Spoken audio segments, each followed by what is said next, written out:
Welcome guys. RUHSM के channel में आपका बहुत बहुत स्वागत है। सब्सक्राइब कीजिए RUHSM के चैनल को और पाते रहिए राजस्थान नर्सिंग पैरामेडिकल फार्मेसी के लेटेस्ट अपडेट। सो गाइज, आपका जो RUHS एंट्रेंस एग्ज़ाम है वहाँ पर नर्सिंग पैरामेडिकल और फार्मेसी, ठीक है, इन सभी का जो एंट्रेंस एग्ज़ाम है वहाँ पर फिजिक्स केमिस्ट्री ये तो आएगा पैरामेडिकल और फार्मेसी में, और जो नर्सिंग है वहाँ पर आपके बायोलॉजी भी इंक्लूड होगा, राइट। सो पहले हमने फिजिक्स को चुना था, और ये जो आप चैप्टर देख रहे हो ना, इलेक्ट्रोस्टैटिक पोटेंशियल एंड कैपेसिटेंस, यानी कि स्थिर विद्युत विभव तथा धारिता, यहाँ से 100% क्वेश्चन बनता है। और कैसे क्वेश्चन बनता है वो तो हम यहाँ पर आज डिस्कस करने वाले हैं, ठीक है। किस प्रकार के क्वेश्चन आएंगे, कैसे आएंगे, तो चलिए शुरू करते हैं। सबसे पहले तो आपको ये जानना जरूरी है कि स्थिर विद्युत विभव तथा धारिता, कैपेसिटेंस। तो कैपेसिटर तो आप सब जानते होंगे, कैपेसिटर जिसको आप क्या बोलते हो, संधारित्र, सब जानते हो ना। ताकि देखो, पहले जानना जरूरी है, रटना का काम हमारा नहीं है, समझाने का, ठीक है। तो संधारित्र क्या होता है गाइज, आपका जो फैन होगा, फैन यानी कि पंखा, ठीक है, आपके छत का पंखा होगा, कूलर में आपने देखा होगा कभी, एक इस प्रकार की स्ट्रक्चर होती है, राउंड शेप। अभी आपको इमेजेस हम आपको दिखा रहे हैं ताकि आपका कैपेसिटर क्लियर हो जाए। सो गाइज, इस प्रकार तो आपने देखा होगा ना, आपके मोटर में देखा होगा, पंखे में, कूलर में देखा होगा। तो ये है कैपेसिटर। अभी तो और भी दिखा देते हैं आपको, ये देख लो, ये इस प्रकार का, ये, ठीक है। तो इनको बोलते हैं कैपेसिटर। क्लियर।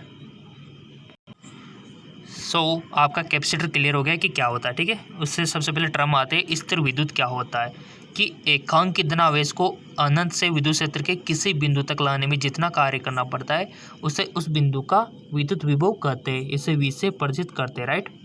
और इसका फॉर्मूला आपको याद रखना है। SI मात्रक वोल्ट होता है, जो कि एग्जाम में बन सकता है। तो आपको देखो, जितने भी मात्रक आ रहे हैं ना, ये तो याद रखने आपको। इसका SI मात्रक वोल्ट होता है। इसकी विमा यहाँ पर दी हुई है गाइज, ये विमा बहुत इंपॉर्टेंट है। और ये सदिश होता है, अदिश होता है, ये भी जानना बहुत जरूरी है। तो विभव एक अदिश राशि है, ओके। विभवांतर की बात करें, विभवांतर क्या होता है, एकांक धनावेश को विद्युत क्षेत्र में एक बिंदु से दूसरे बिंदु तक ले जाने में जो कार्य करना पड़ता है उसे उस दोनों बिंदुओं के बीच का विभवांतर कहते हैं। ये एक अदिश राशि है। इनका विमेय सूत्र आप देख सकते हो, पूछ लिया जाता है आपके एग्जाम में, राइट। इंग्लिश मीडियम वालों के लिए भी व्यवस्था की हुई है, बिल्कुल भी आपको नहीं घबराना है। इंग्लिश मीडियम वालों के लिए भी हम लिंक दे देंगे। और ये किसी बिंदु पर विभव, तो इसमें से आपको किस प्रकार से याद रखना है, ये सारा मटेरियल आप स्टेप बाय स्टेप याद नहीं रखो तब भी चलेगा, बट लास्ट में जो स्टेप प्राप्त होते हैं ना, उसको तो याद रखना ही पड़ेगा आपको। जैसे ये हो गया, ठीक है। जैसे अक्ष से स्थिति की, एक्सिस की बात करें तो इसका क्या रोल होता है, तो यहाँ पर ये जो लास्ट में देख रहे हो ना, तो ये चीज़ें आपको पता होनी चाहिए बेसिकली, अक्ष और निरक्षीय के लिए। अब ये निरक्षीय स्थिति के लिए आ गया, तो निरक्षीय स्थिति के लिए क्या होता है, जीरो होता है, सबको पता है, ठीक है। तो निरक्षीय स्थिति के लिए जैसे आप इसको सोल्व करोगे तो कोई दिक्कत नहीं। अगर आप इसको नहीं भी रखते हो ना, तो यहाँ पर इतना इंपॉर्टेंट नहीं है। आपके एंट्रेंस एग्जाम के लिए ओनली ये जानना बहुत ज़रूरी है, क्योंकि आपका कंपटीशन एग्जाम होने जा रहा है, ना कि सब्जेक्टिव नॉलेज, यानी कि ऑब्जेक्टिव नॉलेज आपकी अच्छी होनी चाहिए, जो कि इन प्रैक्टिस, ये जो आप देख रहे हो ना ब्रैकेट, इनसे बढ़ेगी, ठीक है। चलते आगे की ओर। विभव को प्रभावित करने वाले कारक आपको पता होने चाहिए कि विभव को कौन कौन से कारक है जो इफेक्ट करते हैं। जैसे कि आवेश की मात्रा करती है, चालक का आकार करता है, उसका क्षेत्रफल करता है ना। और आवेश चालक के समीप अन्य चालकों की उपस्थिति भी इफेक्ट करती है विभव को। चालक के चारों ओर का माध्यम भी विभव को इफेक्ट करता है। यानी कि आपसे पूछा जा सकता है कि ऑप्शन देखिए, 4 ऑप्शन तो होएंगे। अब यहाँ से किसी भी ऑप्शन को हटा दिया जाएगा और कुछ और यहाँ पर मेंशन कर दिया जाएगा, जैसे मान लो प्रतिरोध, और आपसे पूछ लिया जाएगा कि विभव को कौन सा कारक प्रभावित नहीं करता है। ऐसे क्वेश्चन बन जाएगा आपके। सो अगर आपको ये चीज़ें पता है ना, तभी उसको कर पाओगे, नहीं तो आप गड़बड़ भी कर सकते हो। सो उसके लिए ये नॉलेज होना ज़रूरी है। सो सभी को रिकमेंड किया जाता है, इसको अच्छे से पढ़ लेना, समझ लेना। कोई भी दिक्कत हो तो बोल देना कमेंट करके। ठीक है। तो विभव को प्रभावित करने वाले कारक आपको देख लेने हैं। समविभव पृष्ठ की बात करें, समविभव पृष्ठ के गुण आपको याद रखने हैं, ठीक है। जैसे कि दो समविभव पृष्ठ एक दूसरे को कभी नहीं काटते, किसी विद्युत चाल का पृष्ठ सदैव समविभव पृष्ठ होता है। थ्योरी है, आप याद कर सकते हो। ओके, बहुत ही अच्छी अच्छी चीज़ें देखेंगे अभी गाइस। जब देखना प्रावैद्युत देख लेना थोड़ा सा, ठीक है। उसके बाद थोड़ा प्रावैद्युत का ध्रुवण, ये इतना इम्पोर्टेंट नहीं है। इसके बाद ये इम्पोर्टेंट है विद्युत धारिता, ठीक है। तो ये जो यहाँ पर देख रहे हो ना, थोड़ा सा इनका भी ध्यान रखना, इन भाई साहब का, ठीक है, कि क्यों इक्वल टू ये हो रहा है। ये चीज़ें का आपको भारी पड़ सकती है कि नहीं, तो इनको इग्नोर मत करना, क्योंकि ये चीज़ें पता होनी चाहिए, बहुत इंपॉर्टेंट है। तभी इन पर फोकस हम कर रहे हैं यहाँ पे, ठीक। चलते आगे। यदि किसी चालक को 1 कूलम आवेश देने पर उसके विभव में 1 वोल्ट की वृद्धि हो जाए तो उसकी विभव धारिता 1 फैराड होती है। इसके बाद चलते संधारित्र आगे आपका कैपेसिटर, जिसके हम यहाँ पर बात कर रहे थे। और कैपेसिटर को किस प्रकार से पैरेलल में जोड़ते, किस प्रकार से उनको सीरीज क्रम में जोड़ते, तो उसके लिए कौन सा फॉर्मूला अप्लाई करते, राइट। तो वो इम्पोर्टेंट है, ठीक है ना। तो वही हम यहाँ पर देखने जा रहे हैं। तो ये दोनों प्लेटों के बीच विभवांतर धारिता, बहुत ही इंपॉर्टेंट क्वेश्चन आने वाला है। देखो अभी इनको तो इग्नोर कर सकते हो, बट ये लास्ट में जो आपका ब्रैकेट आता है ना, प्लीज़ इनको याद रख लेना आप तो। ओके, गोलीय संधारित्र आ गया आपका। शेप तो देखो कोई भी हो सकता है, शेप में कोई प्रॉब्लम नहीं होती। तो चलिए मोस्ट इम्पोर्टेंट आपको दिखा देते हैं। ये चीज़ें आप छोड़ सकते हो, बट ये ब्रैकेट वाले आपको नहीं छोड़नी है, ठीक है। तो चलिए, ये बेलनाकार संधारित्र हो गया, ठीक है।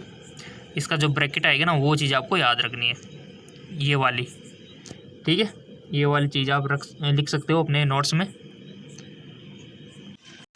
सो गाइज लीजिए, ये आ गया संधारित्र का संयोजन, यानी कि combination of capacitor.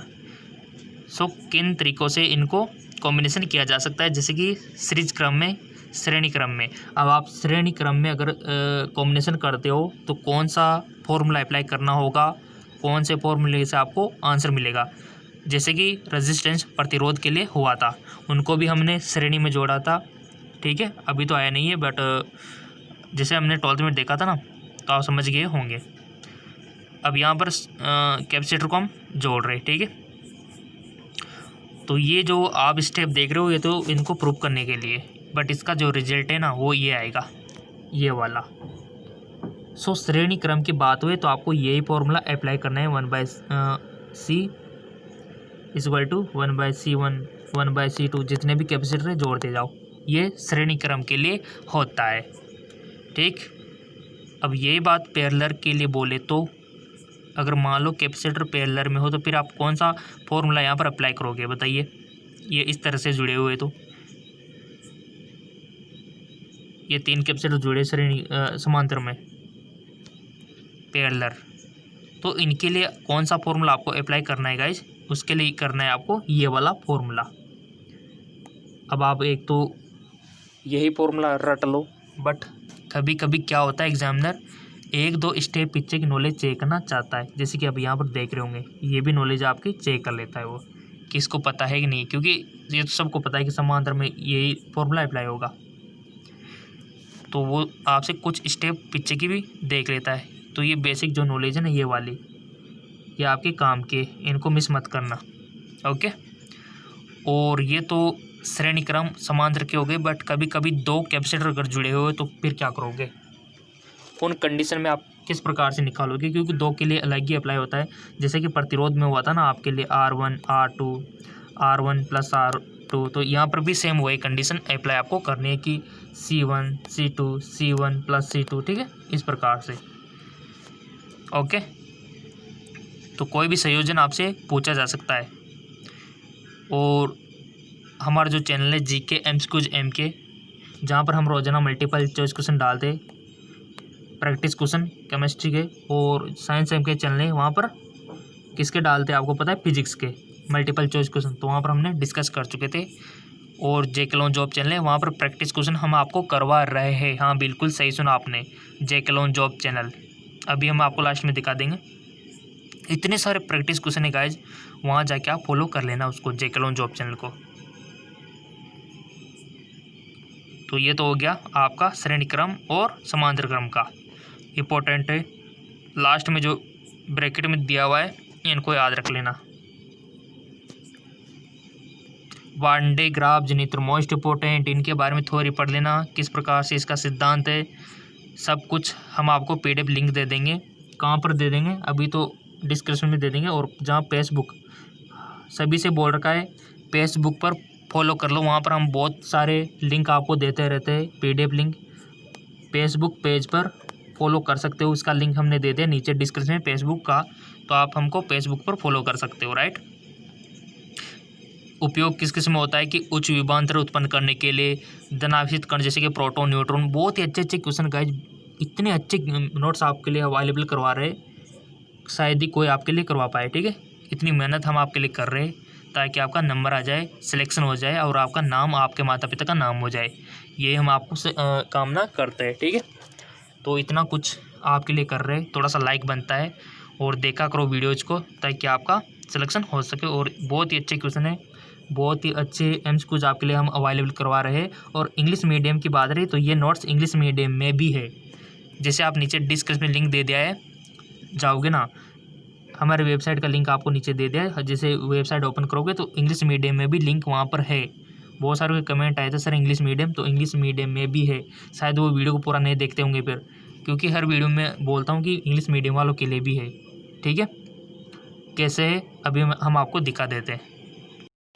So guys, जैसे आप नीचे लिंक पर क्लिक करते हो तो ये हमारी वेबसाइट ओपन हो जाती है, और जैसे नीचे थोड़ा स्क्रॉल डाउन करते हो ना तो यहाँ पर सबसे फर्स्ट में ये से लिंक मिलना शुरू हो जाते हैं, ठीक है। पार्ट 2, पार्ट 3, तो थोड़ा और नीचे जाओगे ना तो ये इंग्लिश मीडियम वालों के लिए स्टार्ट हो जाता है, फिर से पार्ट 1। देखो हमने लिखा भी हुआ है कि इंग्लिश मीडियम के लिए, क्योंकि ऊपर वाले हिंदी के लिए थे और ये इंग्लिश मीडियम वालों के लिए। तो बस यही तो हम आपको समझाना चाह रहे थे कि आप इंग्लिश मीडियम वालों के लिए भी है, ठीक है। सो गाइज, हमने हिंदी मीडियम और इंग्लिश मीडियम दोनों के लिए PDF अवेलेबल करवा रखे हैं। जाइए नीचे डिस्क्रिप्शन लिंक दिया हुआ है, फॉलो कर लीजिए हमारे जो चैनल है उनको भी और PDF लिंक को भी, ठीक है। और फेसबुक पर ज़रूर फॉलो कीजिएगा, वहाँ पर हम इम्पोर्टेंट PDF आपको अवेलेबल कराते रहते हैं, ठीक है। कोई भी दिक्कत हो, कोई भी सवाल पूछना हो, कोई भी समस्या हो तो कमेंट करके पूछ सकते हो। फिलहाल जाइए नीचे डिस्क्रिप्शन लिंक दिए हुए उनको फॉलो कीजिए।